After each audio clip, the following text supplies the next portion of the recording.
Hello guys, मेरे YouTube channel पे आपका स्वागत है। आज जो मैं आपके लिए कहानी लेके आई हूँ उसका शीर्षक है सीता जी ने बनाया भोजन पर खाने कोई नहीं आया।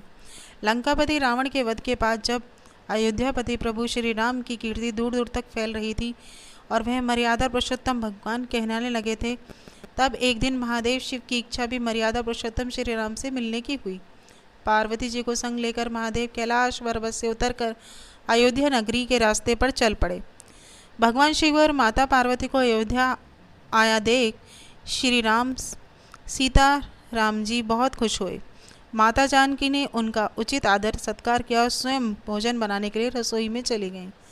इस बीच भगवान शिव ने श्री राम जी से पूछा, आपके सेवक हनुमान जी दिखाई नहीं पड़ रहे? श्री राम बोले, वे बगीचे में हैं।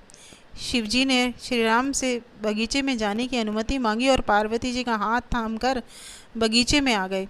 बगीचे की खूबसूरती देखकर उनका मन मोहित हो गया। आम के एक घने वृक्ष के नीचे हनुमान जी दीन दुनिया से बेखबर गहरी नींद में सोए थे और एक लय में खर्राटों से राम नाम की ध्वनि उठ रही थी।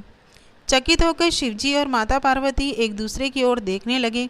माता पार्वती मुस्कुरा उठी और वृक्ष की डालियों की ओर इशारा किया। राम नाम सुनकर पेड़ों की डालियां भी झूमने लगी थीं और इनके बीच से भी राम नाम उच्चारित हो रहा था। शिवजी इस राम नाम की धुन में मस्त मगन होकर खुद भी राम राम कहकर नाचने लगे। माता पार्वती जी ने भी अपने पति का अनुसरण किया और अपने कोमल पांव थिरकाने लगी। शिवजी और पार्वती के नृत्य से ऐसी झनकार उठी कि स्वर्गलोक के देवतागण भी आकर्षित होकर बगीचे में आ गए और राम नाम की धुन में सब मस्त हो गए। माता जानकी भोजन तैयार करके प्रतीक्षा कर रही थी, परंतु संध्या गिरने तक भी अतिथि नहीं पधारे। तब अपने देवर लक्ष्मण जी को बगीचे में भेजा। लक्ष्मण जी तो स्वयं को श्री राम का सेवक ही मानते हैं। अतः बगीचे में आकर जब उन्होंने धरती पर स्वर्ग का नज़ारा देखा तो खुद भी राम नाम की धुन में झूम उठे। महल में माता जानकी परेशान हो रही थी कि अभी तक भोजन ग्रहण करने कोई भी क्यों नहीं आया।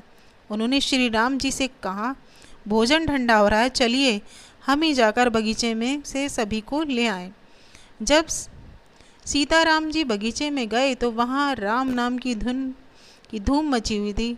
हनुमान जी गहरी नींद में सोए हुए थे और उनके खर्राटों से भी तक राम नाम निकल रहा था। श्री सिया राम भाव बेहाल हो उठे।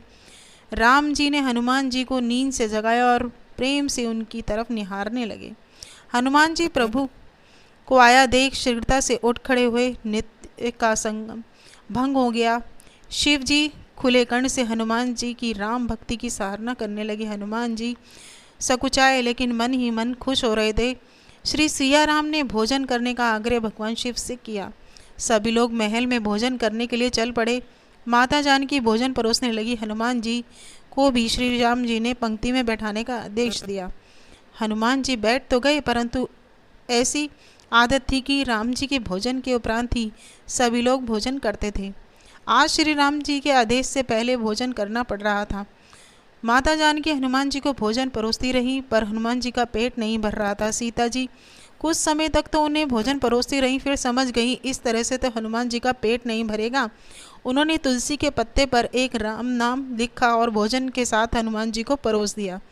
तुलसी पत्र खाते ही हनुमान जी को संतुष्टि मिली और वह भोजन खाकर उठ खड़े हुए। भगवान शिव ने प्रसन्न होकर हनुमान जी को आशीर्वाद दिया कि आप राम भक्त युगों युगों तक याद की जाएगी और आप संकट मोचन कहलाएंगे।